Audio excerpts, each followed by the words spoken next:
పాపన్న హరితేజకి నలుగురు పిల్లలు ఉన్నారు. అయినా సరే ఎక్కడ ఇంకా తగ్గేది లేదు. ఇక్కడ కత్తిలా ఉంది.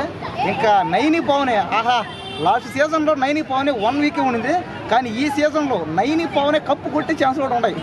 ఎందుకంటే ఎవరు వైల్డ్ కార్డ్ ఎంట్రీ వాళ్ళు ఓవర్ యాక్షన్ అంటే ఎవరు చేస్తారు? మామూలుగా టేస్ట్ చేసి ఆ బండడు ఆడు చేస్తాడేమో.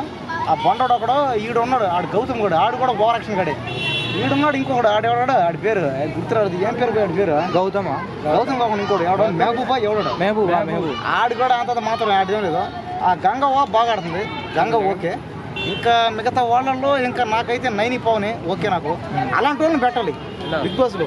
నైని పవన్కి అయితే నేను పెద్ద ఫ్యాన్ని. లాస్ట్ టైం నేను నైని పవన్కి ఓటేసా. కానీ ఏమైందో ఏమో కానీ నైని పవనే ఎలిమినేట్ అయింది. కానీ ఈసారి మాత్రం ఖచ్చితంగా నైని పవన్ లాస్ట్ వరకు ఉండాలి. ఎందుకంటే అలాంటి వాళ్ళు నైని పవన్ కేసీ. అంటే పాత కంటెస్టెంట్లు ఎవరు ఇష్టం? నైని పవన్ ఇష్టం, హరితేజ్ ఇష్టం. ఎందుకయ్యా? ఇంకెవరు రోహిణి ఇష్టం. గంగ వచ్చింది కదా, ఎలా అనిపిస్తుంది? గంగ వచ్చింది ఓకే. గంగ వచ్చింది కదా, పెద్దామే ముసలామే.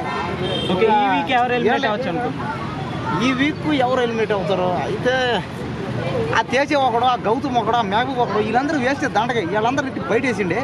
దయచేసి లేడీస్ అందరినీ బిగ్ బాస్ హౌస్లో ఉండించాలి. ఎందుకు లేడీస్ ఏదో మనకు కావాల్సింది రొమాన్స్లో. యష్మి కూడా ఇంకా యష్మి గురించి అయితే ఇంకా చెప్పాల్సిన అవసరం లేదు. యష్మి ఉన్నంతసేపు ఏమవుతుందంటే అంటే మాలాంటి వాళ్ళకి అనమాట చూసుకుంటూ ఉంటాం. యష్మిని, నైని పవన్ని, రోహిణిని, సీత పెద్దగా ఏం లేదు. రోహిణిని కూడా చూస్తా. రోహిణిని కూడా చూస్తా. రోహిణి ఇంకా పెద్ద దాన్ని నువ్వు చూడవా? నువ్వు నాకన్నా నిజం చెప్పు. రోహిణి విష్ణుప్రియ ఎలా అనిపిస్తుంది అన్న? విష్ణుప్రియ వస్తాను అక్కడికి వస్తున్నా. విష్ణుప్రియ అది నా డార్లింగ్. అది కూడా విష్ణుప్రియ కూడా. అదైతే విష్ణుప్రియ ఓపెన్గా చెప్పింది. చాలా మంది చూడండి వినండి. విష్ణుప్రియ క్లారిటీగా చెప్పింది. ఎవరైతే డబ్బులు ఎక్కువ ఉంటాయో వాళ్ళతో నేను డేటింగ్ చేస్తానని కూడా చెప్పింది. మీరు కూడా ఎవరికన్నా ఎక్కువ డబ్బులు ఉంటే దమ్ముంటే విష్ణుప్రియని డేటింగ్కి తీసుకెళ్ళండి సరేనా? ఎందుకంటే విష్ణుప్రియ పక్కా చెప్పింది, ఓపెన్గా చెప్పింది. నన్నే చేయమంటాం ఎలిమినేట్ అవ్వచ్చు అంటున్నారు కదా. వద్దు అవ్వకూడదు. యష్మి రాకూడదు బయటికి ఉండాలా. ఎవరు ఎలిమినేట్ అయితే బాగుంటుంది అనుకుంటున్నారు? అదే ఈ వీక్ నాకు చాలా మంది ఉన్నారు. అదే తేజ, ఆ బండోడు ఒకడు వాడు వచ్చిందే నిన్న అయినా కూడా అయిపోవాలన్నా. అదే కదా ఆడొకడు, ఆ మెహబూబ్ ఒకడు, ఆ గౌతమ్ ఒకడు, ఇంకెవరున్నారు నాగమణి గంట వద్దులే ఉండాలి. అలాంటి వాడు ఉండాలి లోపల. మరి తీసుకొచ్చింది నబీల్ ఎలా ఆడుతున్నాడు? నబీల్ అన్న క్యాక్ కదా, సూపర్ కదా. నేను నబీల్ అన్నకే ఓటేసా. నబీల్ అన్నకేసా, నిఖిల్ అన్నకేసా. ఇంకా నబీల్ అన్నకి నిఖిల్ అంతా పాటు మిగతా అందరికి కూడా ఓటేసి. ఎవరికి లేడీస్ అందరికి ఓటేసా. కాబట్టి దయచేసి బిగ్ బాస్ అందరూ చూడండి. బిగ్ బాస్ లో ఓటు వేసింది ఎవరికంటే మీరు లేడీస్ అందరికి వేయాలి. నబీల్కి, నిఖిల్కి వేయాలి. మిగతా ఎవరికి ఓటు వేయకూడదు. ఎవరికి? గౌతమ్కి, ఆ బండోడికి. ఇంకా నైనికా ఎలిమినేట్ అయింది కదన్నా, దాని మీద నైనికా ఎలిమినేట్ అయింది. నాకు చాలా బాధ వేస్తుంది. ఎందుకంటే నైనికాకి నేను పెద్ద ఫ్యాన్ని.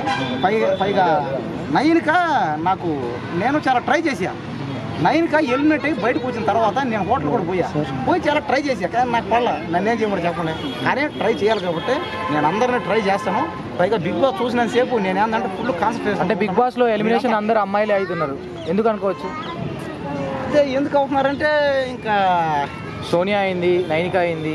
అదే సోనియా అయింది, నైనికా అయింది. ఫైనల్ కప్ ఎవరు కొట్టించారు అంటే వాళ్ళు రొమాన్స్ పరంగా తగ్గించారు వాళ్ళు. అదే ఇప్పుడు లేడీస్ ఫైనల్ కప్ ఎవరు లేడీస్లో కొట్టే ఛాన్స్ ఉంది. అంటే ఎవరైతే ఎక్కువ రొమాన్స్ చేస్తారో వరల్డ్ ఫైనల్ కప్ కొడతారు. అది ఎవరు? విష్ణుప్రియ అయినా, నైని పవన్ అయినా, యష్మి అయినా. అంటే బిగ్ బాస్ లో వైల్డ్ కార్డ్ ఎంట్రీలో రీతు చౌదరి వస్తారన్నారు, ఆమె రాలే. అదే నాకు కూడా చాలా బాధ వేస్తుంది. రీతు చౌదరిని చూసి కాసేపు నేను చూసి రోజు 1 గంట 2 గంటలు లైవ్లో చూసి ఆనందిద్దాం అనుకున్నాను. ఎందుకంటే ఇప్పుడు ప్రోగ్రాంలోకి వెళ్ళి చూడాలా, ఇంకా పెద్ద కేసు నేరం. అదే బిగ్ బాస్ చూస్తే అయిపోతుందా?